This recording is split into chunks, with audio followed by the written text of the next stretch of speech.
আব্দুল্লাহ ইবনে মুবারক যিনি প্রতি বছর মক্কা মদিনায় হজ করতে যায়, প্রতি বছর মদিনায় হজ করতে যায়। যদি কোনো ব্যক্তি বলে আমি মুবারকের নাম শুনি নাই, আমি কইটা একটা বদমাইশ। কারণ মুবারক, আব্দুল্লাহ ইবনে মুবারক এই পৃথিবীর মধ্যে জগৎ বিখ্যাত একজন মানুষ, যিনি প্রতি বছর রাসূলুল্লাহর রওজা জিয়ারত করতে যায়, উমরা করে, হজ করে। এমন আশিক মানুষ এবছর মদিনা রওনা দিয়ে গেছে, টোল টুপলা বান্ধিয়া সব কিছু গুছাইয়া মুবারক মদিনার দিকে রওনা দিছে। ছোট্ট বাচ্চাটা ডাক দে বলে আমার আব্বু দাঁড়াও। ছেলে ডাক দে বলে আব্বু দাঁড়াও। ডাক দে বলে বাজান তুমি আমার ডাক দিলা, বলে কই যান গো আব্বু? বলে বাবার আমি মদিনায় যাই রাসূলুল্লাহর রওজা জিয়ারত করতে, মক্কা মদিনায় হজ করতে যায়। আমার দেশের কত হাজি মদিনায় খালি ঘোরাঘুরি করে, প্রতি মাসে মাসে হজ কাফেলা করে, কিন্তু বাড়ির পাশের একজন না খায়া না ঘুমায়া জীবন যাপন করে। হাজির একবার খবর নিলা না? ও ধনী তুমি খবর নিলা না? এই ধনী মানুষ খবর নিলা না, একটু খবর লও, ভালো করে জেনে নাও। এ ভাইরা আমার মুবারক ডাকতে বলে কলিজার টুকরা সন্তান, এ আমার বাবা তুমি পিছন থেকে আমারে ডাক দিলাও। বলে বাবা গো আমার কলিজ পরানে গোস্ত খাইতে পরানে চা। মুবারক ডাকতে বলে বাবারা আমি তো যাচ্ছি মদিনায়, এখন গোস্ত পরানে চাই। হ্যাঁ বাবা আমার গোস্ত পরানে চাই, একটু গোস্ত আমার এনে দাও। মুবারক ডাকতে বলে বাবারে কারোর খাতি দেখছো নি? বলে হ্যাঁ আমি আসতেছিলাম মক্তব থেকে পড়ালেখা করে, দেখি আসার পথে দেখি এক বাড়ির মধ্যে ওই পাশের বাড়ি আঙ্কেলের বাড়ি গরুর গোস্ত রান্না করতেছে, এত সুন্দর ঘিরান, এই ঘিরান আমি সহ্য করতে পারি নাই বাবা। ওনাদের বাড়ি গিয়েছিলাম, গোস্ত রান্না করতেছে, এখন গোস্ত খাইতে হবে, আমার একটু গোস্ত এনে দিতে হবে। মুবারক বলে বাবারে গোস্ত পরানে চাইতে স্যার ওই বাড়িতে গেলা, গোস্ত দিল না, দাঁড়াও। উনি চলে গেলেন, চলে যায় বাড়িতে চলে গেলেন, ওই বাড়িতে সালাম দিন, আসসালামু আলাইকুম ইয়া হালাল বাইত। ওয়ালাইকুম আসসালাম। আব্দুল্লাহ ইবনে মুবারককে দেখে অত্যন্ত খুশি হয়েছে বাড়িওয়ালা। বলে ভাই আপনি আমার বাড়িতে আসছেন? বলে হ্যাঁ। বলে আসছেন, কয় শোনেন আপনার বাড়ি থেকে গোস্ত আনছেন? বলে হ্যাঁ। বলে আপনি গোস্ত রান্না করছেন? বলে হ্যাঁ। আমার আপনার বাড়ি থেকে আমার ছেলে আসছিল? বলে হ্যাঁ। আমার ছেলে কি গোস্ত চাইছে? বলে হ্যাঁ। আপনি দেন নাই? বলেন না। কেন দেন নাই? আপনি কোরআন শরীফ পড়েন নাই? প্রতিবেশীর হক হিসেবে আল্লাহ তাআলা ব্যবহার করছে। আপনি কেমন মানুষ গো? আপনি যে গোস্ত রান্না করলেন, আমার সন্তান চাইলো, তারপরে আপনি তারা দিলেন না। কেমন মুসলমান, কেমন মুমিন? বলে কেন দিই নাই? এই কেনর জবাব আমি কেমনে দিব রে আব্দুল্লাহ ইবনে মুবারক, এই জবাব আমি তোমারে কেমনে দিব? বলে কেন তুমি আমার সন্তানের গোস্ত দিলা না? বলে আব্দুল্লাহ ইবনে মুবারক শোনো, কেন আমি দিই নাই, কেন আমি গোস্ত দিই নাই?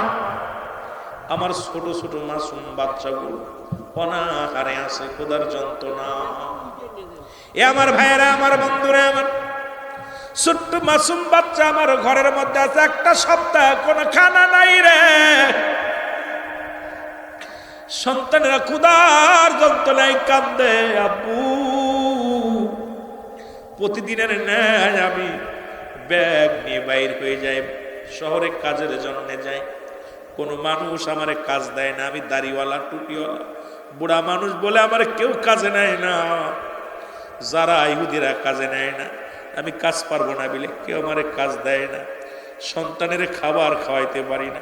অনেক বুড়া মানুষ দেখবেন ভ্যান চালায়, রিক্সা চালায়, সন্তান জিগাইবেন কয় ভাই ছেলে আছে খাবার দেয় না, মেয়ে আছে খাবার দেয় না। অসহায় মানুষ তার ব্যানে না চড়িয়ে যদি পারেন 50 টাকা হাতের ভিতরে দিবেন, 100 টাকা হাতের ভিতরে দিবেন, দেখবেন সারা জীবন আপনার জন্য দোয়া করবে। এখন আরো বুড়া মানুষটা ধরে আমরা পিটায়, অনেক যুবক আছি, আরো গাড়িতে উঠে কয় চাচা জোরে চালাও। চাচা কয় পারি না, কয় পারো না তাইছো কেন? টাকাও দিতে চায় না। আরে অসহায় রে, এমন একটা দিন যেদিন অসহায়ের মধ্যে তুমিও আমিও পড়বো, সেদিন বুঝবা জ্বালাটা। জোরে বলেন ঠিক কিনা? একটা সপ্তাহ গেল ঘরের মধ্যে কোনো খাবার নাই রে। আজকে যখন আমি বাজারের দিকে আসতেছিলাম কাজের সন্ধানে, ছোট ছেলেটা ডাক দে বলে আব্বু আর মনে হয় বাঁচবো না, মারা যাবো গো বাবা, ক্ষুধার যন্ত্রণা সহ্য করতে পারি না বাবা। যদি আমাদের জন্য খাবার না আনো গো বাবা, আমাদের মন বলে আর মনে হয় রাত কাটবে না বাবা গো, আর ক্ষুধার যন্ত্রণা সহ্য করতে পারি না, একটু খাবার আমাদের জন্য, একটু খাবার আনো। এ ভাই মুবারক, আমি কাজের সন্ধানে বাইরে গেলাম শহরের মধ্যে, কেউ আমার কাজ দেয় না। প্রতিদিনের ন্যায় শূন্য ব্যাগখানা নিয়ে বাড়ির দিকে ফিরতেছিলাম, আর ওই সন্তানের কান্না ভিতরে আমারে কুড়ায় খাইতেছিল। এ বাবারা আমার, এই সন্তানের কান্না ভেসে আসতেছিল আমার হৃদয়ের মধ্যে, বারবার ভেসে আসে, আব্বু আর সহ্য করতে পারি না গো আব্বু, খানার যদি ব্যবস্থা না করতে পারো, না খেয়ে মারা যাবো গো আব্বু। এই কান্নার আওয়াজ আসতেছিল। এ ভাই আব্দুল্লাহ ইবনে মুবারক, আমি যখন আসতেছিলাম চোখের পানিগুলো দরদর করে জমিনের মধ্যে পড়তেছিল, হঠাৎ দেখি একটা গরু মরে পড়ে আছে, আর ওই মরা গরুটা কুকুর শিয়ালে ভাগ করে খায়। আমি কুকুর শিয়ালগুলো খেদায়া ওই গোস্ত, মরা গরুর গোস্ত কেটে আনছে, এনে আমার সন্তানদের রান্না করে দিছে। আমার সন্তানের একটা সপ্তাহ না খেয়ে আছে, এই মরা গরুর গোস্ত খায়া জীবন যাপন করছে। এ ভাই মুবারক, আপনি ধনী মানুষ, এই কারণে আপনার ছেলেরা আমি গোস্ত দিই না, আমি তো মরা গরুর গোস্ত কেটে এনে আমার সন্তানদের খাওয়াইছি, এই জন্যে আমি আপনার সন্তানের খাওয়াইতে দিতে পারি নাই। আব্দুল্লাহ মুবারক ডাকতে বলে, ভাই আপনি আমারে ক্ষমা করবেন, দাঁড়ান, আমি একটু আপনার কাছে দয়া ভিক্ষাছে, একটু আমি বাড়িতে যাব। বাড়ি যা বিবিরে ডাকতে কয়, বিবিরে আমি মদিনায় হজ করতে যাব না, যে টাকা আছে টাকাগুলো দাও, আমার চাউল দাও, ডাউল দাও, আমি এ বছরে মদিনায় যাব না। আমার বাড়ির পাশের একজন একটা সপ্তাহ না খেয়ে আছে, ক্ষুধার যন্ত্রণায় আছে, আর আমি মুবারক মদিনায় যা ঘোরাঘুরি করি, এ বছর আমি মদিনায় যাব না। বাড়িতে যাইয়া সব মালামাল নিয়ে চাউল ডাউল এনে বলে, ভাই এই নেন, আপনার সন্তানদের রান্না করে খাওয়ান, আর আমার আপনি মাফ করে দিবেন, আমি আপনার খবর নিতে পারি নাই, এই জন্য আমি আপনার কাছে ক্ষমা চাই। আপনি আমার প্রতিবেশী, না খেয়ে আছেন একটা সপ্তাহ, আমি জানতে পারি নাই, আপনার কাছে ক্ষমা চাই। উনি দিলেন, চাউল ডাউল দিয়া চলে গেলেন। 45 দিন পরে মদিনা শরীফ থেকে হজ করে হাজি ভাইয়েরা, বাংলাদেশ মুসলমান শুনে নাও, হাজি ভাইয়েরা দেশে ফিরছে, সময় এসে আব্দুল্লাহ বা সলমান শুনেন আব্দুল্লাহ ইবনে মুবারকের বাড়িতে এসে বলে, সালাম দা, আসসালামু আলাইকুম ভাই মুবারক, আপনি কেমন স্বার্থপর, আপনি কবের ফ্লাইটে আসলেন, কখন আসছেন? বলে, কি বলতে চাও? ভাই আমি তো এবছর মদিনায় যাই নাই, হজ করতে যাই নাই। বলে, মুবারক তুমি হাজি মানুষ, মিথ্যা বলবা না, একই তাবুর মধ্যে তওয়াফ করলাম, একই তাবুর মধ্যে ঘুমাইলাম, একই জায়গা থাকলাম, আজকে 45টা দিন এক জায়গা থাকলাম, আর তুমি হাজি মানুষ হয়ে বলো আমি মদিনায় যাই নাই। বলে, আল্লাহর কসম করে বলি আমি মদিনায় যাই নাই।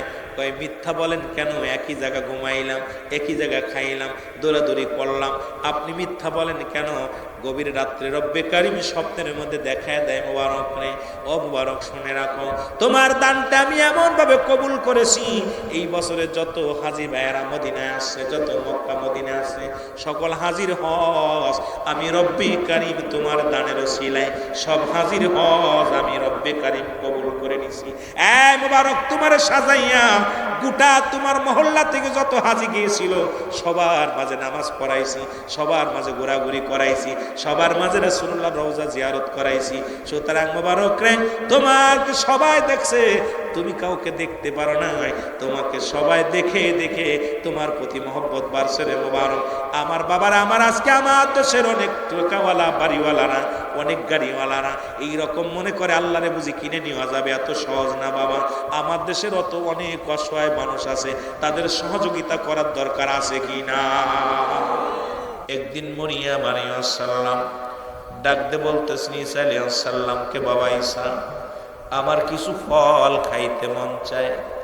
মায়ের হুকুম পালন করার জন্যে ফল আনতে চলে গেলেন। এমন সময় আজরাইল আলাইহিস সালাম ঈসা নবীর মা মরিয়ম আলাইহিস সালামের সামনে হাজির হয়ে গেছে। জোরে বলো আল্লাহ। মরিয়াম আলাইহিস সালামকে সালাম দা, আসসালামু আলাইকুম মরিয়ম। মরিয়াম আলাইহিস সালাম বলে আলাইকুম আসসালাম, তুমি কে? এ আজরাইল আলাইহিস সালাম বলে মরিয়াম আমি আজরাইল, প্রত্যেকটা মানুষের ঈমানদারের রূহটা বাইর করার জন্য জমিনের মধ্যে আসি। আমি আপনার কাছে এসেছি, রব্বে কারীম আপনার হুকুম দিছে আপনাকে নিয়ে যাওয়ার জন্য। আপনি প্রস্তুতি হন, এখনই আপনার রূহটা বাইর করব, এখনই আপনাকে জানটা বাইর করে নিয়ে হবে। মরিয়াম ডাক দে বলে এ আজরাইল শোনো, আজরাইল রে আমার কলিজার টুকরা সন্তান বাজারে গেছে। কত মানুষ ঢাকা থেকে আসে বাড়ি এসে বাইক নিয়ে রাস্তায় নেমেছে, মরা লাশ হয়ে বাড়িতে ফিরেছে। আমার ভাইয়েরা, আমার বন্ধুরা, আমার গতকালকে অনেক মানুষ, প্রায় 117 জন মানুষের মৃত্যু সংবাদ শুনলাম বাংলাদেশে সড়ক দুর্ঘটনায়। এইরকম প্রতিদিন সড়ক দুর্ঘটনায় হাজার হাজার যুবক, শত শত যুবক ঝরে যাচ্ছে রাস্তার মধ্যে। মুসলমান শোনো, মরিয়াম আলাইহিস সালাম ডাকতে বলে আজরাইল একটু সময় দাও, আমার কলিজার টুকরো সন্তান গেছে বাজারে, গেছে ফল আনার জন্যে। যখন আসবে আমি তার নাই দুনিয়ার মধ্যে বাবা নাই, তার সঙ্গে কিছু কথা বলবো, পরামর্শ দিব, সান্ত্বনা দিব, একটু সুযোগ আমারে দিয়ে দাও। আমি একটু আমার কলিজার টুকরা ঈসা আলাইহিস সালামের সঙ্গে কথা বলতে চাই। আজরাইল বলে মারিয়াম রে, না সম্ভব নয়, এখনই আপনাকে যেতে হবে। তুমি কি ভয় পাও? আমি ভয় পাই না। আমি মালাকুল মউত, আপনাকে সময় দিতে পারবো না, এখনই চলে যেতে হবে। অনেক অনুনয় বিনয় করলেন। আজরাইল কয়া সম্ভব, আপনাকে আমি সময় দিতে পারবো না। মরিয়াম আলাইহিস সালামের রূহ বাইর হয়ে গেল। ভাইয়েরা আমার, আজরাইল আলাইহিস সালাম নিয়ে গেলেন, রূহ বাইর করে নিয়ে গেলেন। লম্বা আলোচনা আমি সংক্ষিপ্ত আকারে কয়েকটা কথা বোঝানোর জন্য বলে যাই। মরিয়াম আলাইহিস সালাম ইন্তেকাল করলেন, ঈসা আলাইহিস সালাম বাড়ি আসলেন। এই দেখে মা জননী আর নাই। মায়ের পাশে দাঁড়ায় ডাকতে বলে মা, মা কথা বলে না, মা দুনিয়া থেকে বিদায় হয়ে গেছে। এরকম হাজারো সন্তান মার সঙ্গে পরামর্শ করার জন্য বাড়ি আসছে, বাবার সঙ্গে পরামর্শ করে রওনা দিছে, মরা লাশ হয়ে গেছে রে মুসলমান। কিসের এত বাহাদুরি? কত যুবক তুমি বুড়া হয়ে মরবা, কেউ বলতে পারি না। এই জন্য মরার আগে ইবাদত বন্দেগী করো। কারণ পীরের কাছে কিছু আট্টসিয়ার চর্মনা সারসিনা নয়, পীর কোনো মাকসুদ নয়, মাকসুদ হলো স্বয়ং আল্লাহ। ইবাদত বন্দেগী যদি না করে দুনিয়া থেকে যাও, রব্বে কারিম কাউকে ছাড়বে না। জোরে বলেন ঠিক কিনা? যে পীরের মুরিদ হন না কেন। আমার ভাইরা, আমার বন্ধুরা, আমার মরিয়াম আলাইহিস সালামের পাশে ঈসা আলাইহিস সালাম ডাকতে বলে রব্বে কারীম, আপনি তো মানুষকে জিন্দা করার ক্ষমতা আমাকে দিছেন গো। আমি আমার মার সঙ্গে দুটি কথা বলতে চাই। মাকে ডাক দিলেন, সঙ্গে সঙ্গে মা জননী জেগে উঠলেন। দেখে বাবা হাতের মধ্যে ফলের ব্যাগ নিয়ে দাঁড়ায় আছে।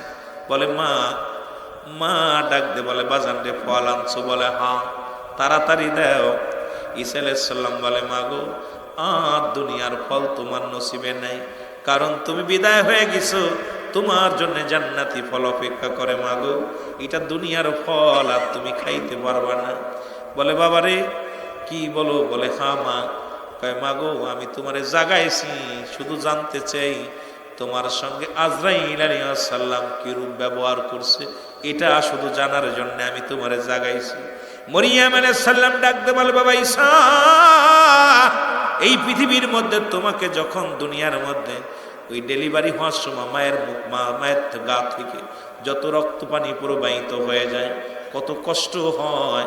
বলে বাবারে, তুমি দুনিয়ার মধ্যে আসার সময় যত কষ্ট না হয়েছে তার চাইতে দ্বিগুণ কত কষ্ট যে আমার মৃত্যু যন্ত্রণা আছে, আমি তোমাকে বলে বোঝাইতে পারবো না।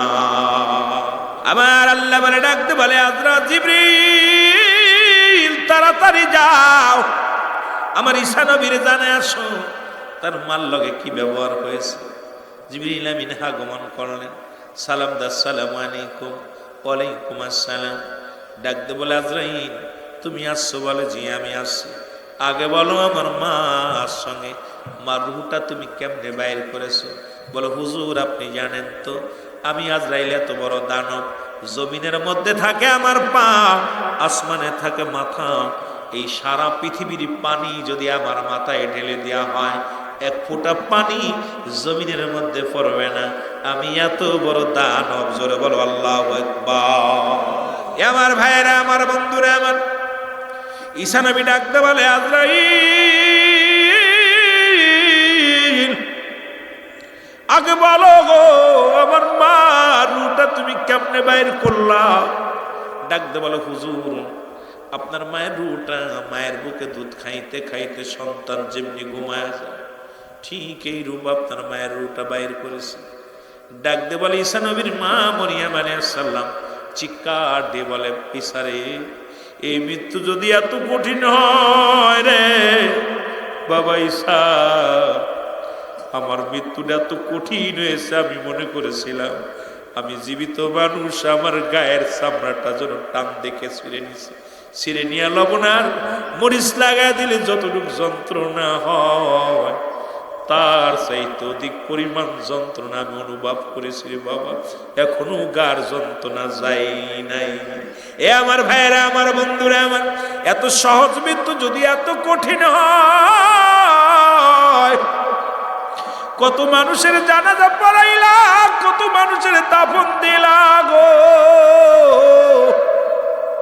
কত মানুষের কাফন পরাইলা। মৃত্যুর সময় চোখ দুটি বড় বড় হয়ে যায়, মৃত্যুর সময় জিহ্বাটা বাইর হয়ে যায়, মৃত্যুর সময় পায়খানা প্রস্রাব করে দেয়। তাদের মৃত্যুটা কত কঠিন হয়। আল্লাহ ও আমার আল্লাহ, এক নাম্বার বিপদ আমাদের তুমি মৃত্যুটা সহজ করে দিও। জোরে জোরে বলুন আমিন। এক নাম্বার বিপদ মরণ। তালি মরণের দুই নাম্বার বিপদ হলো মানুষের খবর, ঠিক কিনা? দুই নাম্বার বিপদ হলো খবর। যেখানে কোনো বন্ধু নেই, যেখানে কোনো বান্ধব নাই, যেখানে কোনো দরদি নাই, কেউ নাই, আপনার আমার বাড়ির 3.5 হাত, পাশে 2 হাত, 10 হাত, তবা 3.5 হাতে একটা গর্ত বানাইয়া রেখে দিছে, চির বিদায় করে দিছে। কি হয় কবরে কেউ বলতে পারি না। তবে কবরে আযাব হয়। যদি বুঝতে না চান, যদি আপনারা বুঝতে চান, তাহলে আমি আপনাদেরকে বুঝাইয়া দিয়ে যাব, শুনে নেন। যাদের আব্বা মা মারা গেছে বাড়ি যাবেন, সকালবেলা একটা গরু বানবেন মা বাবার কবরের পাশে, বেঁধে সুন্দর খাবার দিবেন, খাবার দিয়ে একটু আড়ালে দাঁড়ায় থাকবেন, দেখবেন গরুটা রশি ছেঁড়াছিঁড়ি করছে, গরুটা খাবে আর চোখ দিয়া পানি দর দর করে ছেড়ে দিবে, সরু টালুমালু তাকাবে। কবরের আযাব একমাত্র মানুষ এবং দানব বুঝতে পারে না, কবরের আযাব সব প্রাণী বুঝতে পারে। এই জন্য আপনি যদি প্রমাণ করতে চান, সকালবেলা মা বাবার কবরের পাশে একটা গরু বা ছাগল বানবেন, বেঁধে একটু আড়ালে দাঁড়ায় থাকবেন, নিজেই বুঝতে পারবেন আপনার আব্বা মার কবরে আযাব হচ্ছে। জোরে বলো আল্লাহু আকবার। কবরের গর্জন, কবরের আওয়াজ যদি মানুষ, দুনিয়ার জীবিত মানুষগুলো শুনতো, এই মানুষগুলো হাটফেল করে মারা যেত। আমার ভাইয়েরা, আমার বন্ধুরা, আমার যেটা বলতেছিলাম, এই 2টার সময় জাকেতদের নামাজের কথা বলছে, সুন্দর একটা কথা বলছে। আমার বাবারা আমার, শুধু তাই নয়, মানুষের মৃত্যু হয় 2টা টাইমে। কবরের ভিতর আলোচনার ভিতর রেখে গেলাম, মনে রাখবেন 2টা টাইমে মরণ হয়। একটা হলো রাত, একটা হলো দিন। দিন শুরু করে সাল্লাহ নামাজ দিয়া, রাতও শুরু করে সাল্লাহ নামাজ দিয়া। শুধু জাকেতদের দিয়া নয়, গোটা মুসলিম মিল্লাতের জন্যে, গোটা ঈমানদারের জন্যে রাত শুরু করে সাল্লাহ নামাজ দিয়া। রাতের শুরু হলো মাগরিব, বান্দারে 2 রাকাত 3 রাকাত ফরজ নামাজ আদায় করলে সঙ্গে সঙ্গে তুমি হয়ে গেলে আমার আল্লাহর গোলাম। এবার 2 রাকাত সুন্নাত নামাজ আদায় করলাম, সঙ্গে সঙ্গে তুমি হয়ে গেলে আমার রাসূলের প্রেমিক।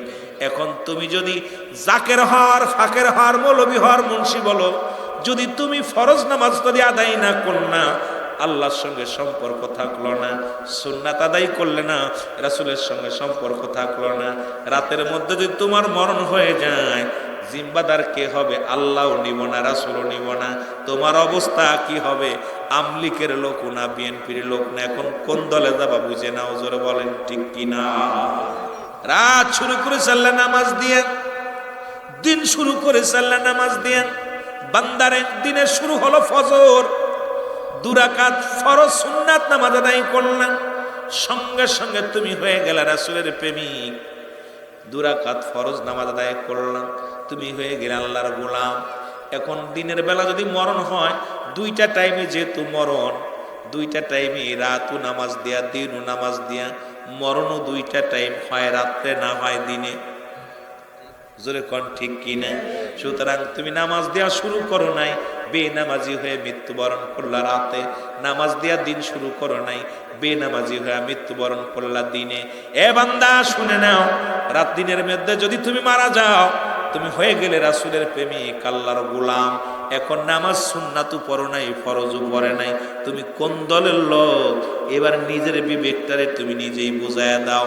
সালাত, নামাজ, নামাজ, নামাজ, নামাজের প্রতি গুরুত্ব যাদের নাই। নামাজ একমাত্র কাফের এবং মুসলমানদের মধ্যে পার্থক্য হলো নামাজ। মুসলমান নামাজ ধরে, কাফেররা নামাজ ছেড়ে দেয়। সে আট্টশির মুরিদ হোক আর যাই হোক, কিচ্ছু যায় আসে না। আর আট্টশির হুজুর নিজেই বলছে, বাবা যারা বেনামাজি তারা আমার মুরিদ না। সুতরাং যারা বেনামাজি আট্টশির দরবারে মুরিদ তারা হতে পারে না। এই জোরে বলেন ঠিক কিনা? আমার ভাইয়েরা, আমার নামাজ, রাসূল বললেন নামাজের প্রতি গুরুত্বর কথা শুনেন। রাসূল বললেন, সাহাবীরা রে, আমি তোমাদের এমন একটা আমল শিক্ষা দিব গো, যে আমলটা করলে আমি নবীর সঙ্গে জান্নাতে যেতে পারবেন। আমি আপনাদেরকে জানতে চাই, রাসূলুল্লাহর সঙ্গে কে কে জান্নাতে যাবেন? হাত তোলেন। রাসূলুল্লাহ বলেন, যে ব্যক্তি 5 ওয়াক্ত নামাজ, নবীর কথা, আমার কথা না, 5 ওয়াক্ত সালাত জামাত এবং একাকার বা যে ফেলি হোক না কেন, সময় মতো ওক্তীয় মতো নামাজ যে ব্যক্তি আদায় করবে, আমি নবী ওয়াদা করলাম আমি তার হাত ধরে জান্নাতে নিব। জোরে বলেন সুবহানাল্লাহ। আর রাসূলুল্লাহর একজন সাহাবী, সবচাইতে গরীব সাহাবী, নাম হলো আব্দুল্লাহ আনসারী। নাম কি? নাম কি? আব্দুল্লাহ আনসারী নামে একজন গরীব সাহাবী, সবচেয়ে গরীব। বাড়ি গেলেন, বিবি ডাক দে, বলে, স্বামী রে, আপনার এত দেরি হলো কেন আজকে নামাজ আদায় করে আসতে? বলে, বিবি রে, রাসূলুল্লাহ আজকে একটা ওয়াজ করছে, এই ওয়াজটা শুনে আসতে একটু সময় লাগছে, দেরি হয়ে গেছে। বলে, স্বামী রে, কি ওয়াজ করছে নবীজি বলেন? বলে, সেই ওয়াজটা হলো, রাসূলুল্লাহ বলছেন, যদি কোনো ব্যক্তি 5 ওয়াক্ত সালাত সময় মতো ওক্তীয় মতো আদায় করতে পারে, রাসূলুল্লাহ তার হাত ধরে জান্নাতে নিয়ে যাবে। জোরে বলেন সুবহান। আব্দুল্লাহ আনসারী উনি যখন বলছে, বিবি ডাক দে, বলে, স্বামী, আপনার সংসারে আমি কাজকর্ম করি, সব কিছু করি আমার স্বামী, আপনার কাছে একটা দাবি, আপনি আমাকে একটু সুযোগ করে দিবেন, সময় করে দিবেন, আমিও যেন সময় মতো ওক্তীয় মতো সালাত আদায় করতে পারি। আপনি সালাত আদায় করে নবীর সঙ্গে জান্নাতে যাবেন, আমিও যেন রাসূলুল্লাহ জান্নাতের মধ্যে যেতে পারি। যখন এই কথা বলা পর আব্দুল্লাহ আনসারী রাসূলুল্লাহর পিছনে নামাজে যায়। নবীজি দেখে জামাতে আসে, নামাজ শেষ করে আব্দুল্লাহ আনসারী চলে সালাম ফিরে, আসসালামু আলাইকুম ওয়া রাহমাতুল্লাহ, আসসালামু আলাইকুম ওয়া রাহমাতুল্লাহ। নবীজি পিছনে তাকায় দেখে আনসারী দেখা যায় না। নবী ডাক দিয়ে বলেন, সাহাবীরা রে, আমার আনসারী প্রতিদিন নামাজে আসে, প্রতি ওয়াক্ত নামাজে আসে, কিন্তু নামাজ শেষ করে আর তারে দেখতে পাই না, কারণটা কি? কারণটা কি? সাহাবীরা বলে, হুজুর হয়তো বিবির প্রেমে পড়ছে না, দুনিয়ার কোনো প্রেমে পড়ছে। নবীজি বলেন, আমি নিজেই খবর নিব, ধৈর্য ধরো, তোমরা খবরদার, তোমরা তোমার ভাইয়ের বিরোধিতা করো না, আমি নবী নিজেই সংবাদ নিব। রাসূলুল্লাহ চলে গেলেন, বাড়িতে যে সালাম দা, আসসালামু আলাইকুম আহলাল বাইত, আসসালামু আলাইকুম আহলাল বাইত, একবার নয়, দুবার নয়, 3-3বার সালাম দিলেন। রাসূলুল্লাহ সালাম দিলেন, একবারও সালামের জবাব আসলো না। নবীজি মনে কষ্ট পেয়ে ফিরে চলে আসলেন। নবীজি মনে একটু কষ্ট পেয়ে ফিরে আসলেন। পিছন থেকে আনসারী সালাম দিলেন, ওয়ালাইকুম আসসালাম। আল্লাহর নবী ডাক দিয়ে বলে, আনসারী, আমি তোমার তোমাকে তিনবার সালাম দিলাম, একবার উত্তর দিলা না। বলি ইয়া রাসূলুল্লাহ, ইয়া হাবিবাল্লাহ, নবী গো, যখন আপনি আমাকে সালাম দিয়েছিলেন আমি আপনার উত্তর দিতে পারি নাই, কারণ তখন আমি নবী গো কি অবস্থায় ছিলাম, কেন উত্তর দিই নাই, এই জবাবটা আমি দিতে পারবো না নবী গো। দয়া করে বেয়াদবি মাফ করবেন। যদি আপনি আমার বাড়িতে যাইতেন এর জবাব আমি দিতে পারতাম। জোরে বলেন সুবহানাল্লাহ। রাসূল কেমনি বলেন বাইনা, উত্তম ব্যবহার, উত্তম আখলাক, উত্তম চরিত্র। রাসূলুল্লাহ চলে গেলেন, আনসারীর বাড়িতে চলে গেলেন। এবার নবীজি যা পর আনসারী দরজা খুলে দিলেন। খোলা পর দেখলেন ভিতরে বিশাল একটা গর্ত খোঁড়া। নবীজি বলেন, আনসারী রে, তোমার গড়ের মধ্যে এত বড় গর্ত খোঁড়া কেন? বলে, ইয়া রাসূলুল্লাহ, ইয়া হাবিবাল্লাহ, নবী গো, আপনি যখন আমারে সালাম দিয়েছিলেন আমি গর্তের মধ্যে উলঙ্গ অবস্থায় বসেছিলাম, এই কারণে আমি আপনার সালামের জবাব দিতে পারি নাই। রাসূলুল্লাহ বলেন, কি বলতে চাও? বলে, ইয়া রাসূলুল্লাহ, ইয়া হাবিবাল্লাহ, আপনি সেদিন ওয়াজ করেছিলেন যে ব্যক্তি 5 ওয়াক্ত সালাত, 5 ওয়াক্ত নামাজ জামাতের সঙ্গে সময় মতো আদায় করতে পারবে, আমি নবী তার হাত ধরে জান্নাতে নিয়ে যাব। এই ওয়াজটা আমি বাড়ি এসে আমার বিবিরে শোনাই। আমার বিবি আমার কাছে দাবি করছে, আমার স্বামী, আপনার কাছে দামি কাপড় চাই না, আপনার কাছে ভালো খাবার চাই না, আপনার কাছে কোনো কিছু চাই না, একটা মাত্র দাবি, আপনি আমাকে একটু সুযোগ করে দিবেন, আমিও যেন 5 ওয়াক্ত নামাজ সময় মতো আদায় করতে পারি। জোরে বলেন মারহাবা। আমার নবী বলেন, আনসারী রে, কি বলতে চাও বলো? বলি, ইয়া রাসূলুল্লাহ, ইয়া হাবিবাল্লাহ, আমি এমন গরিব মানুষ, আমাদের এক টুকরা কাপড় মাত্র, যখন আজান হয়ে যায়, মসজিদ আজান হয়ে যায়, ইয়া রাসূলুল্লাহ, ইয়া হাবিবাল্লাহ, আমার বিবি উলঙ্গ অবস্থায় বসে থাকে এই গর্তের মধ্যে, আপনার পিছে সালাত আদায় করতে যায়, জামাতে নামাজ আদায় করতে যায়। এ যুবক, একটু দিলের কান্ডা লাগা শুনলে, এই যে রমজান মাস চলে গেল, জামাতে তো যাই নাই, নামাজও ঠিক মতো পড়ি নাই, নবীর সাহাবীরা এক কাপড়ে জামাত ছাড়ে নাই, নামাজটা আদায় করে, ইয়া রাসূলুল্লাহ, ইয়া হাবিবাল্লাহ, যখন আজান পড়ে যায় মসজিদের মধ্যে, আমি দৌড়ায় চলে যাই, কাপড়টা পরে ওযু করে আপনার পিছে নামাজ আদায় করি, ইয়া রাসূলুল্লাহ, ইয়া হাবিবাল্লাহ, সালাত আদায় করে বাড়ি চলে আসি দৌড় দিয়া, এসে গর্তের মধ্যে ঢুকে যায়, আমি কাপড়টা খুলে আবার আমার বিবির হাতে দিই, আমার বিবি কাপড়টা পরে নামাজ দাঁড়াইছে।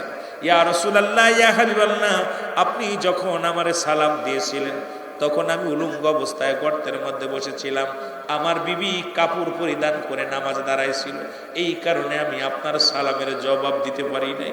ইয়া রাসূলুল্লাহ, আমার বেয়াদবি মাফ করবেন। আমার নবীর চোখের পানিগুলো ছেড়ে দিয়ে বলেন, আনসারী রে, আয় আয় আমার বুকে আয়, আমি নবী ওয়াদা করে দিলাম রে, কিয়ামতের ময়দানে কঠিন দিনের আনসারী, আমি নবী, আমি তোমারে, তোমার বিবিরে জান্নাতে না নিয়া আমি নবী জান্নাতে যাব না। এখন যদি বলে, এ বেতাগিরি মানুষ, মায়ের হাটের মানুষেরা, এমন কোন গরিব আছেন যার এক টুকরা কাপড় আছে? প্রত্যেকের যে সবচেয়ে গরিব, যে যাকাত ফিতরার টাকা খায়, তারও কিন্তু 2-4টা টুকরা কাপড় আছে। ঈদের বাজারে যে ফকির, তারও 2-4টা কাপড় আছে। এরপরও যদি নামাজে না যায়, সে সর্বনার মুরিদ হোক, আট্টসির মুরিদ হোক, জামাত ইসলামের আমির হোক, তাবলীগ হোক, এটা রব্বে কারিম দেখবে না, রব্বে কারিম দেখবে আপনার আমল নামা। সুতরাং আমি আপনাদেরকে অনুরোধ করব, যারা নামাজ আদায় করেন না, কোনো দরবারে যাওয়ার দরকার নাই, কারণ যার সঙ্গে নামাজের সম্পর্ক নাই, তার সঙ্গে কোনো ইসলামের কোনো সম্পর্ক তার সাথে নাই, সুতরাং তার সঙ্গে আমাদেরও কোনো সম্পর্ক নাই। একমাত্র মুসলমান এবং কাফেরদের মধ্যে পার্থক্য হলো নামাজ। আপনি কাফেরদের অন্তর্ভুক্ত হয়ে গেছেন, আপনার ইচ্ছা মতো আপনি করেন। সারা পৃথিবীর মানুষ যদি নামাজ না আদায় করে আল্লাহর কিছু যায় আসে না। আপনি যদি সারা পৃথিবীর মধ্যে আপনি যদি আল্লাহকে না ডাকেন আল্লাহর কিছু যায় আসে না। আপনার নিজের বিপদ নিজে ডেকে নিতেছেন, এর জন্য আপনি কাউকে দায়ী করতে পারবেন না। জোরে বলেন ঠিক কি না? সাহাবীরা কেমন নামাজ আদায় করতে শুনে নেন, মুসলমান শুনে নেন। আর রাসূল নামাজের জন্য জামাতের জন্য কত গুরুত্ব দিছে গো। রাসূলুল্লাহ শেষ জীবনে মৃত্যুর আগ মুহূর্তে ইন্তেকালের আগে রাসূলুল্লাহ জান আয়েশা সিদ্দিকাকে বললেন, আয়েশা রে, আমি বড় অসুস্থ, আমি বড় পেরেশানিত হয়ে গেলাম, নামাজের জন্য কত কষ্ট করলাম, এই নামাজের জন্য আমি নবী কত মার খাইলাম। রাসূলুল্লাহ নামাজের জন্য, রাসূল যখন নামাজের মধ্যে দাঁড়াইতেন আপনারা শুনলে কষ্ট পাবেন। ইহুদি কাফের বেঈমানেরা উটের নারী বুড়িগুলো রাসূলুল্লাহ যখন সিজদার মধ্যে যাইতো, রুকুর মধ্যে যাইতো, কাফের বেঈমানেরা পচা উটের নারী পিঠের পরে রাখতো, যাতে উঁচু হয়ে তার রুকু থেকে সিজদায় না দ্বারা রুকু না দিতে পারে, সিজদায় না যেতে পারে। কত কষ্ট রাসূলুল্লাহকে দিয়েছে এই নামাজের জন্য। রাসূল মুসলমান দুনিয়ার মধ্যে যত মেহনত করেছে এত মেহনত কোন নবী করেন নাই। আপনার আমার নবী যদি নামাজের জন্য এত মেহনত করতে পারে আপনি কেন পারবেন না? রাসূলুল্লাহ বলেন, আয়েশা রে, নামাজ যখন সময় হয়ে যাবে, আসরের নামাজ বা জোহরের নামাজ, এই নামাজের ইমামতি আমি দেখতে চাই। যদি আমি ইন্তেকালের আগে দেখতে পারতাম আমার উম্মতিরা জামাতের সঙ্গে সালাত আদায় করে। জোরে বলেন মারহাবা। রাসূলুল্লাহ মাঝে মাঝে হুশ হয়, মাঝে মাঝে আবার বেহুশ হয়ে যায়। হুজুর হুকুম দিয়ে রাখছেন। হঠাৎ করে নবীজি আম্মা জান আয়েশা সিদ্দিকার বলে, আয়েশা রে, আয়েশা দেখো নামাজ মসজিদে নামাজ হয় কিনা। আম্মা জান আয়েশা দেখে, আম্মা জান আয়েশার বাবা হযরত আবু বকর সিদ্দিক রাদিয়াল্লাহু তাআলা ইমামতি শুরু করছে। মুসল্লিরা নবীজির সাহাবীরা জামাতের সঙ্গে নামাজ আদায় করে। রাসূলুল্লাহ বলেন, আয়েশা রে, আমার মাথাটা উঁচু করে ধরো। রাসূলুল্লাহর মাথাটা উঁচু করে ধরলেন। নবীজি বললেন, আম্মা জান আয়েশাকে, আয়েশা রে, জানালাটা খুলে দাও, আমি জানালার কাপড়টা সরাইয়া দাও। জানালার কাপড়টা আম্মা জান আয়েশা সিদ্দিকা সরাইয়া দিলেন। রাসূলুল্লাহ মসজিদের দিকে তাকাইয়া অজার জোরে কাঁদতে লাগলেন। ছোট বালক যেমন কান্দে রাসূলুল্লাহ ঠিক ওই রকম হাওমা করে কেঁদে দিলেন, চোখের পানিগুলো পড়তে লাগলেন।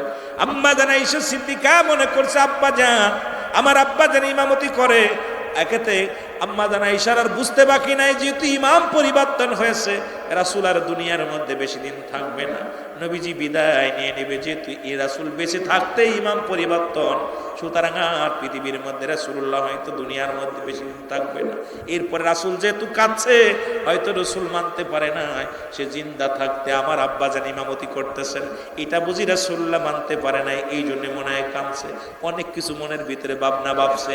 এমন সময় আমার আম্মা জান আয়েশা সিদ্দিকা ডাক দে বলে, রাসূল, ইয়া রাসূলুল্লাহ, ইয়া হাবিবাল্লাহ, আপনি কেন কাঁদছেন? আপনি তো দেখছেন নামাজ আদায় করছে, আপনি কেন কাঁদছেন? আম্মা জান আয়েশাকে ডাক দে বলে, আয়েশা রে, শুনে রাখো, এই নামাজের জন্য আমি কত কষ্ট করলাম, জামাতের জন্য আমি কত কষ্ট করলাম। এই যে আজকে দেখছো আমি কাঁদছি, চোখের পানিগুলো অজার জরে পড়ছে, এটা আমার আনন্দের পানি, এটা কষ্টের পানি না। আমি নবী নামাজের জন্য যত কষ্ট করলাম, আজকে আমি নবী দু চোখ ভরে শরীয়তের চোখ ধরে দেখতে পাইলাম আমার উম্মতিরা কত সুন্দরভাবে নামাজে জামাতের সঙ্গে আদায় করছে। জোরে বলেন সুবহানাল্লাহ। আমার ভাইরা, আমার বন্ধুরা, আমার আর নামাজ কেমন হবে? লা কখন ইল্লা ব্যতীত হুজুর মানে হাজার নাজর কল মানে আত্মসালাত মানে নামাজ। আর একটু জোরে বলেন না সুবহানাল্লাহ। নামাজ কেমন হবে একটু বুঝায় দিয়ে রাসূলের হাদিস থেকে বলে, লা কখন ইল্লা ব্যতীত হুজুর মানে হাজার নাজর কল মানে আত্মসালাত মানে নামাজ। এই নামাজ এ মুসলমান কেমন নামাজ? রাসূল একদিন যুদ্ধের ময়দানে গেলেন, এটা একটু বুঝবেন বাবারা, আমার লক্ষ্য করে বসবেন। রাসূলুল্লাহ বলেন, সাহাবীরা রে, তোমরা দুজন সাহাবী রাতের অর্ধেক রাত, এটা আমাদের সাইদি সাহেব আলোচনা করতেন, আমার মজা লাগতো আলোচনাটা, এখন আমার মনে পড়ে কথাগুলো। অর্ধেক রাত পর্যন্ত তুমি পাহারা দিবা, বাকি অংশটা তুমি পাহারা দিবা। দুজন সাহাবীকে ভাগ করে দিলেন। রাসূলুল্লাহ তাঁবুর মধ্যে বিশ্রাম নিলেন।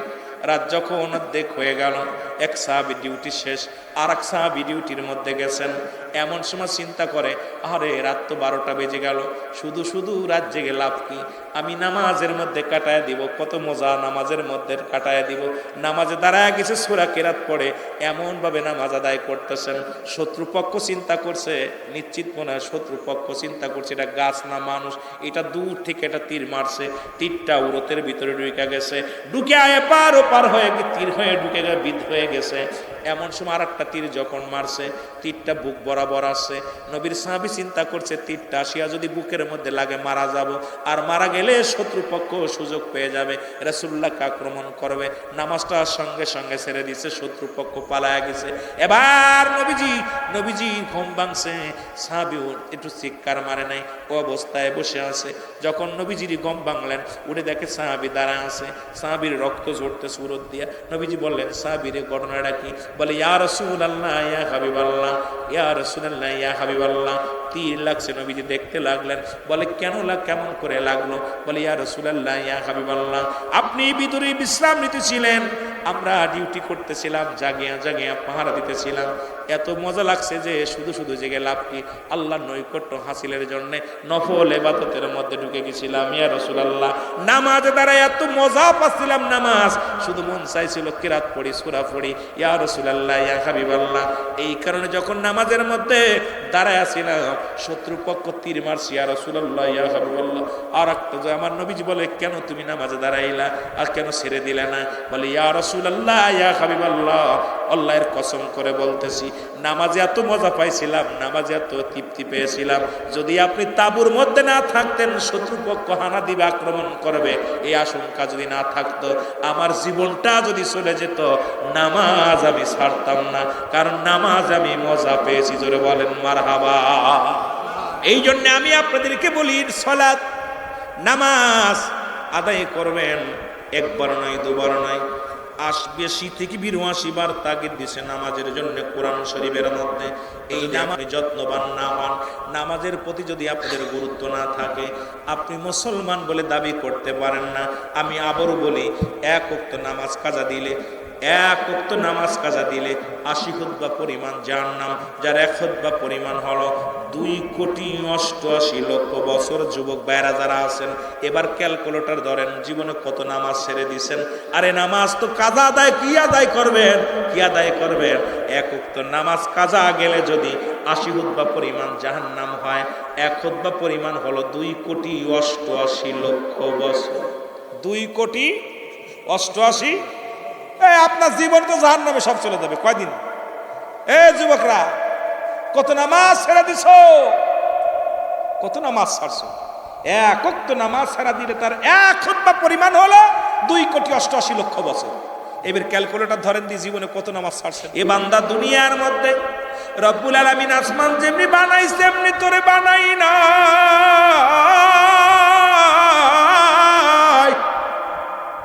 আল্লাহ কা বান্দা কুন আর ফায়াকুন, এ বান্দা, এই জমিনটা আমি যেমনি বানাইছি এমনি তোরে বানাই নাই।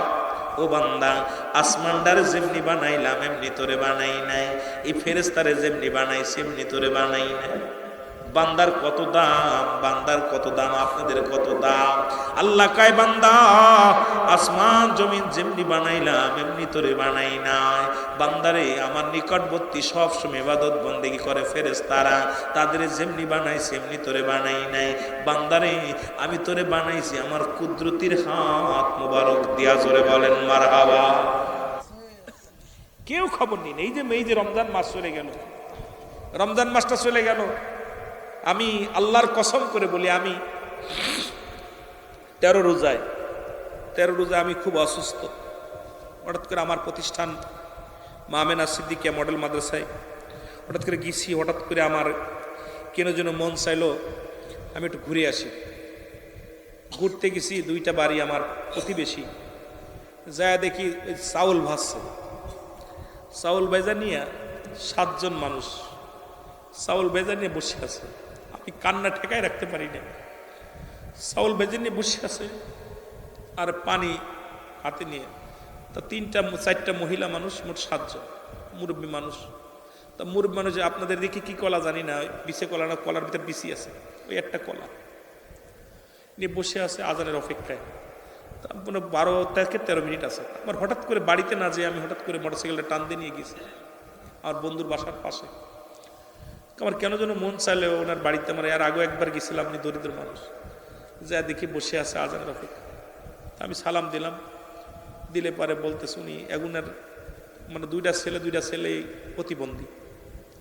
প্রতিবন্ধী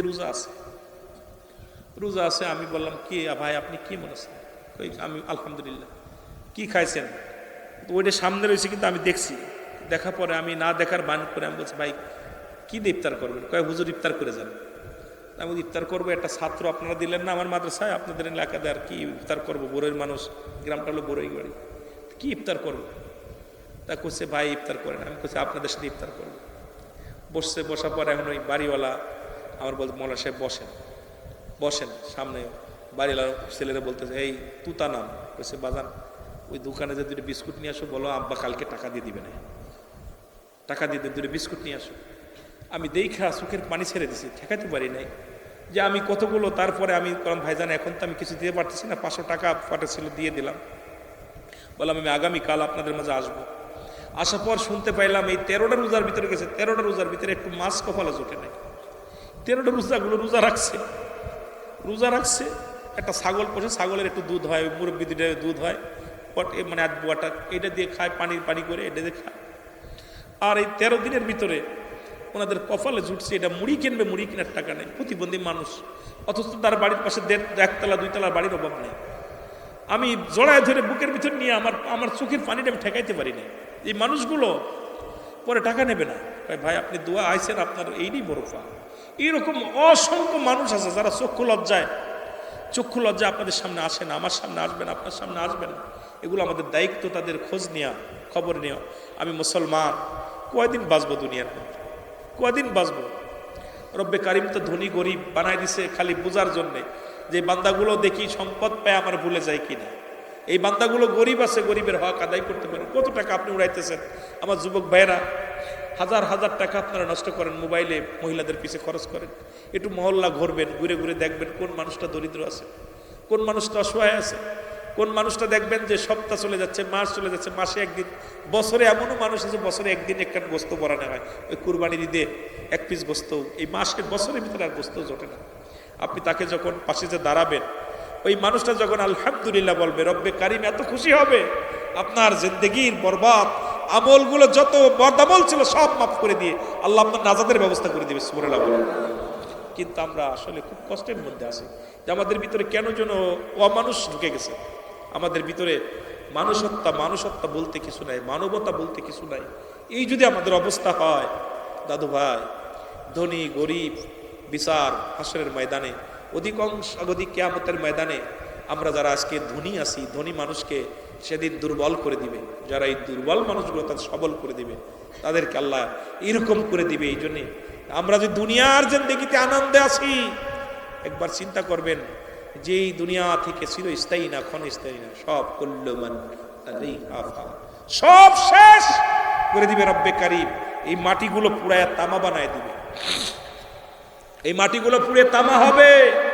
এই জমিনে যত পানি আছে, আপনাদের তো বরগুনা পানির অভাব নেই মাশাআল্লাহ, পানি জোয়ার ভাটা আসে, এই পানিগুলো সব পুড়ে ছাই হয়ে যাবে, মাটিগুলো পুড়ে তামা হবে। যেদিন কিচ্ছু বলতে কিচ্ছু থাকবে না, সেদিন থাকবে রব্বে কারিম, আল্লাহ থাকবে সেদিন। আল্লাহ বলে বান্দারে সেদিন কিচ্ছু যেদিন থাকবে না, সেদিন থাকবে আমি রব। দেখেন না আমেরিকার মিনিটের ভিতরে দরিদ্র কোটি 10 তলা 12 তলা ভবন। এই যে সুদানের অবস্থা, আজকে দেখলাম সুদানের অবস্থা 5 মিনিট ভূমিকম্পে সব শেষ করে দিচ্ছে। এরকম অসংখ্য বড় বড় রাষ্ট্র মিনিটের ভিতরে আল্লাহ শেষ করে দিচ্ছে, শেষ। বড় বড় দালান কোটাগুলো ভেঙে পড়ে যাচ্ছে। আপনার আমার জিন্দেগি এরকম হয়ে যাবে। এই জন্য দাদু ভাই, এই দুনিয়াটা কদিনের জন্য এই জন্য আমরা যখনই পাবো ইবাদত বন্দেগীর মধ্যে কাটাবো, যখনই পারবো আমলের মধ্যে থাকবো। আপনি পদ্মা যাচ্ছেন, এখানে ইট উঠে রয়েছে, এটা সরাই দেন, আপনি এটা নেকি হচ্ছে, সওয়াবের কাজ, জিকিরের কাজ। আপনি মানুষ অসহায় মানুষের সাহায্য করতে, একটা মানুষ হাঁটতে পারতেছে না, হাতটা ধরে পার করে দেন, সাহায্য হচ্ছে। আজকে কেন যেন মানুষের ভিতরে এইটা আমি বুঝতেছি না, যে মানুষের দয়া মায়া মমতা কোথায় গেল? সমস্ত মাকলুকাতের শ্রেষ্ঠ মাকলুকাত হলো মানব জাতি, ঠিক কিনা? আশরাফুল মাকলুকাত, সর্বশ্রেষ্ঠ জাতি, সর্বশ্রেষ্ঠ আর সর্ব উত্তম জাতি হলো মানব, আর সর্বনিকৃষ্ট জাতি হলো খিনজির। সেই মানুষ দেখছেন আপনার যে কিছু আমেরিকা না কোন জায়গা ভূমিকম্প হয়েছে, কুকুরে মানুষগুলো টেনে টেনে বের করতেছে দালান কোঠার মধ্যে থেকে।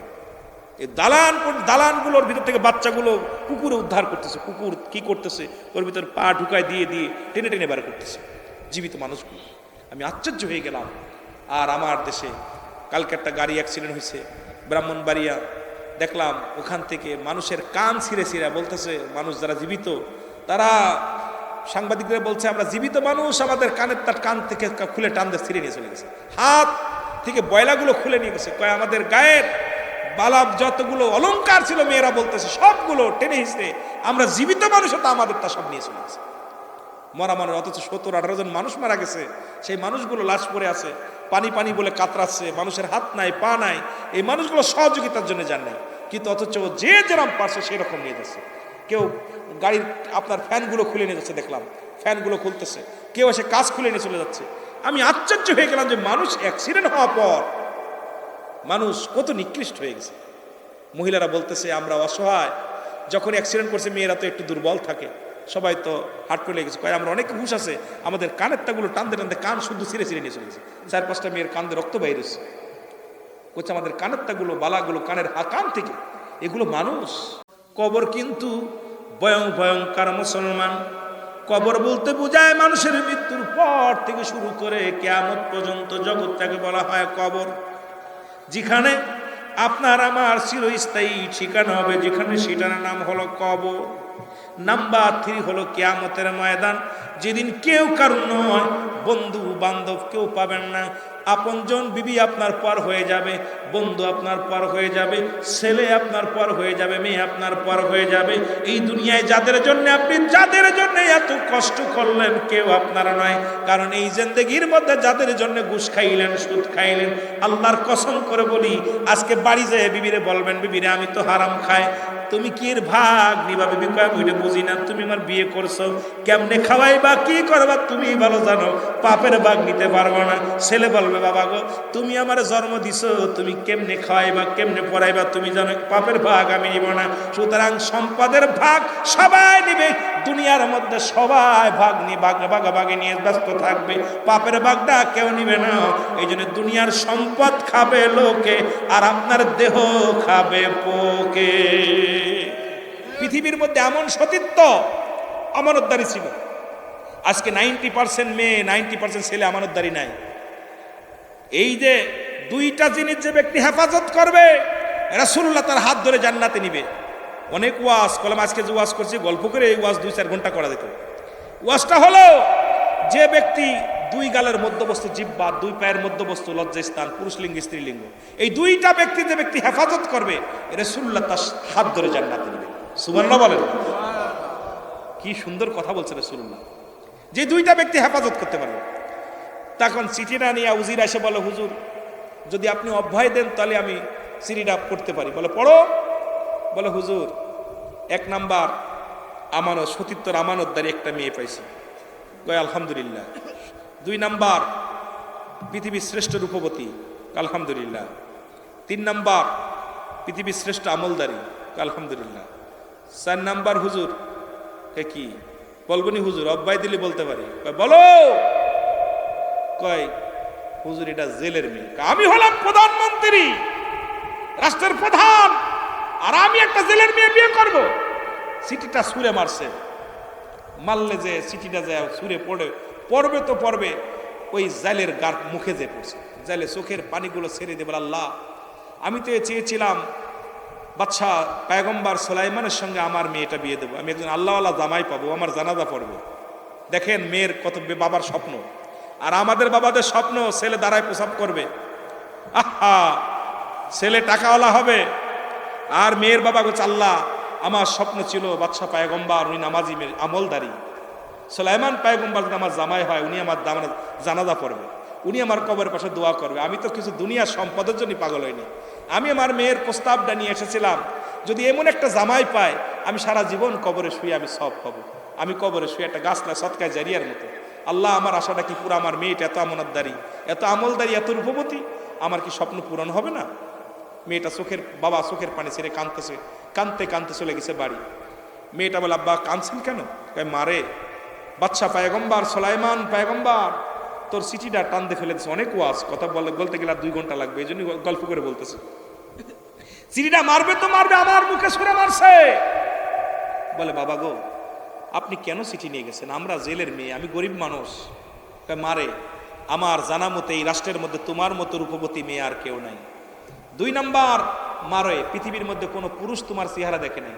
পৃথিবীতে আমানতদারি তো আছেই, তারপরে পৃথিবীর কোনো পুরুষ পর পুরুষ তোমার চেহারা দেখে নাই। আর আমরা নিজের মেয়েকে সামনে নিয়ে যাচ্ছি, নিজের বউরে সামনে নিয়ে গল্প করাচ্ছি। আহা, আরে কপাল, হারাম। বেগানা পুরুষের চেহারা দেখা হারাম, হারাম, হারাম, কবিরা গুনাহ। আমি যত বড় কুতুব হই না কেন, বেগানা নারীর চেহারা দেখা হারাম, বেগানা পুরুষের চেহারা দেখা হারাম। আর হারামকে ব্যক্তি হালাল করলে সে কাফের। সুলাইমান পয়গম্বর মেয়ে বলতেছে, বাবা আপনি কিছু করেন? মারে, 2 নাম্বার, তোমার মতো আমলদারি মেয়ে কেউ নাই, তুমি কোরআনের পাখি, তোমার মতো আমলদারি। 3 নাম্বার, বাবা গো আমরা তো ধনী না। মেয়ের বাবা সিজদার মধ্যে পড়ে বলে, রব্বে কারিম, আমার তো জীবনে সম্পদের লোভ ছিল না, আমার লোভ ছিল এমন একজন আল্লাহওয়ালা ব্যক্তি যদি আমার জামাতা হয়, উনি আমার জন্য দোয়া করবে। আল্লাহ তোমার কাছে কি আমার ফরিয়াদ কবুল হবে না? রব্বে কারিম কবুল করে ফেলেছে। এই বাদশা পয়গম্বর সুলাইমান একটা জরুরি কাজে মিটিং হলো।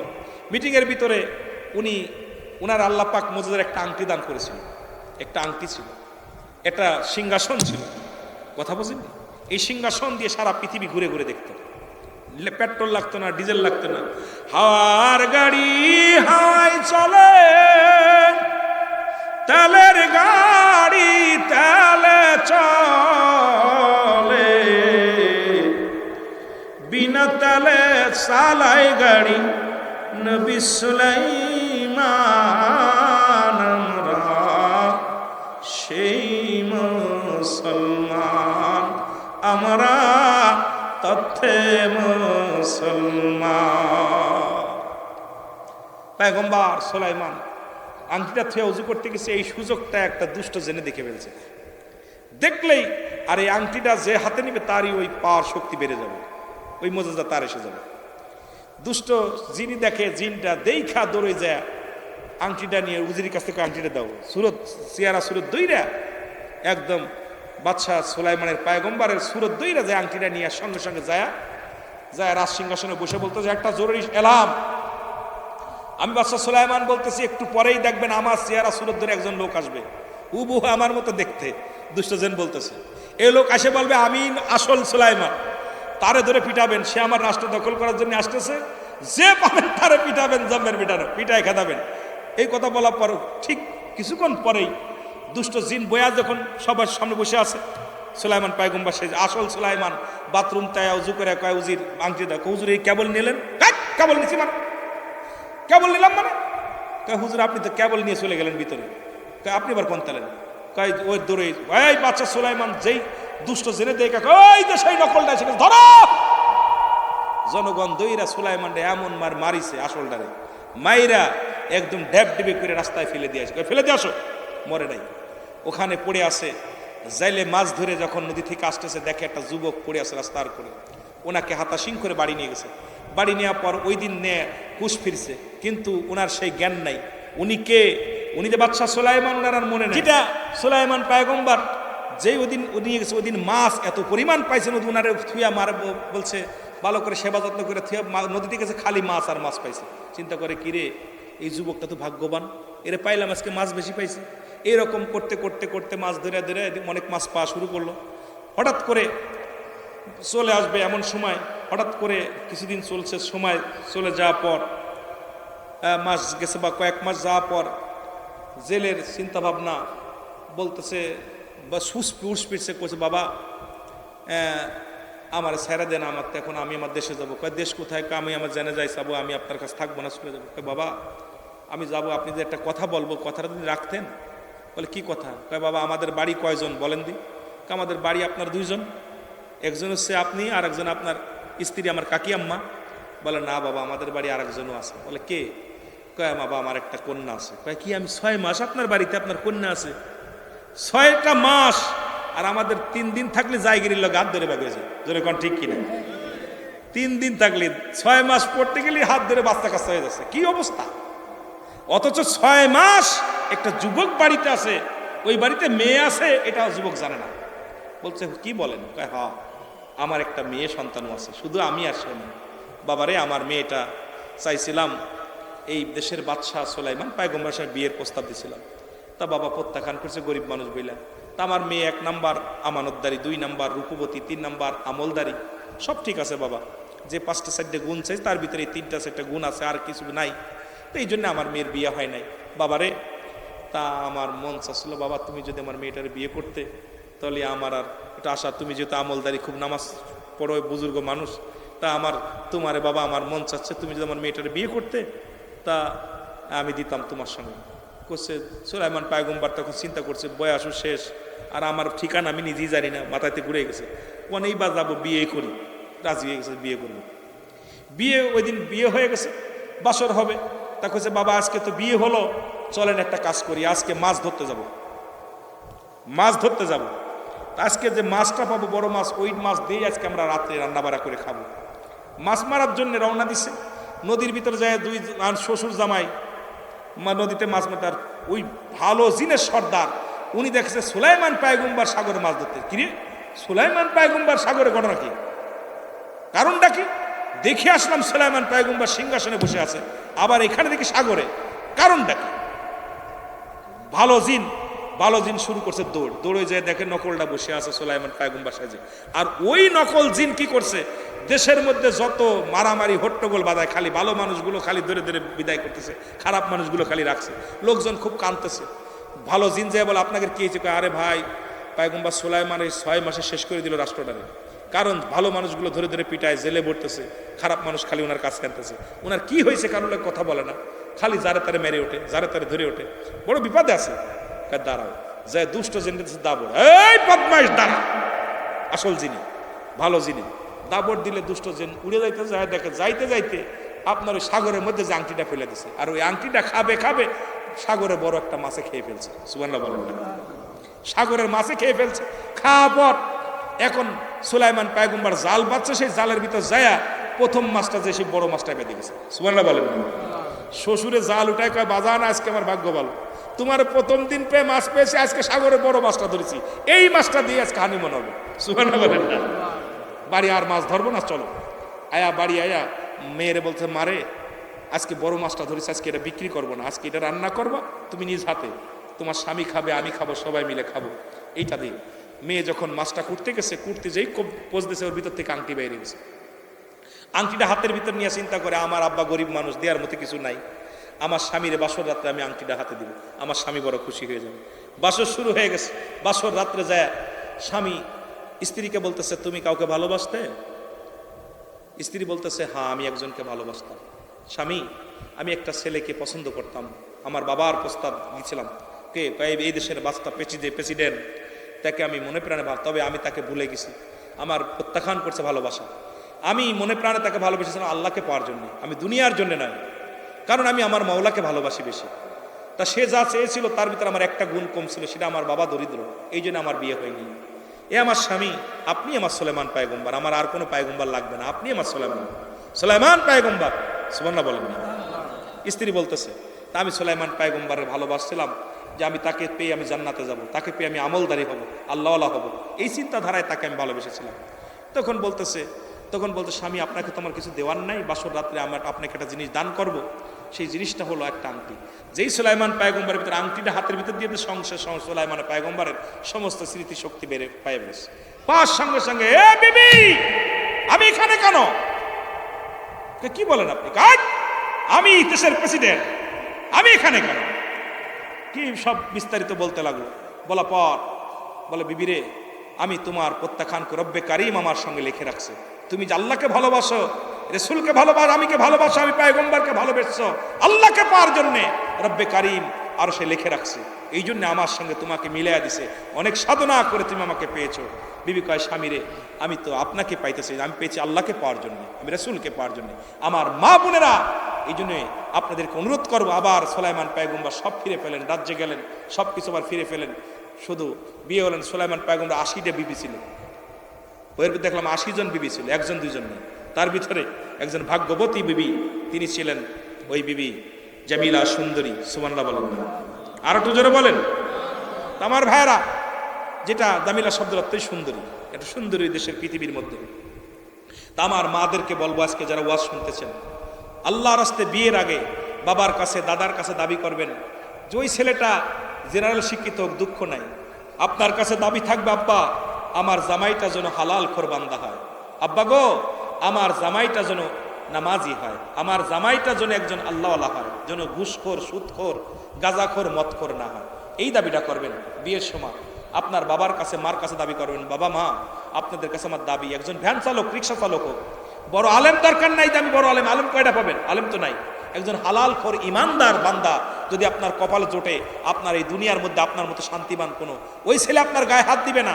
আজকে অমানুষের সঙ্গে বিয়ে দেওয়ার কারণে, যৌতুকের জন্যে, ওই আপনার নিশার টাকা না দিতে পারার কারণে, নিশার টাকা না দেওয়ার কারণে বিবিকে মেরে ঝুলায় রাখতেছে ফ্যানের সঙ্গে, ওই নিশাখোরের জন্যে নিশা করতে পারছে না বিলে আজকে দেখা যায় অনেক মা বোন, অনেক ভাই, অনেক বাবা তার সন্তানকে হারাচ্ছে। এই জন্যে বিয়ে দেওয়ার আগে একটা মানুষের সঙ্গে বিবাহ দিবেন।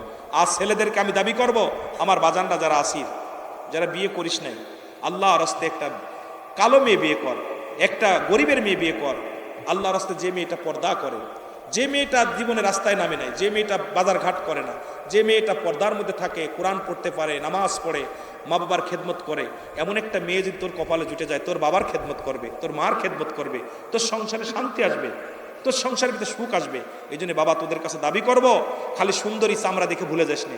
আজকে আমরা সুন্দরী চামড়া দেখে ভুলার কারণে আজকে একটা সংসারে মা বাবার সঙ্গে সম্পর্ক ভালো নেই। ওই বউ মা বাবা দেখতে পারে না, বাবার সঙ্গে বাবার দেখতে পারে না, তোর বুড়া মাকে দেখতে পারে না, কারণ ওর নিজের রূপচর্যা ঠিক করবে না, তোমার মা বাবার ঠিক করবে না, তোমার ঠিক করবে।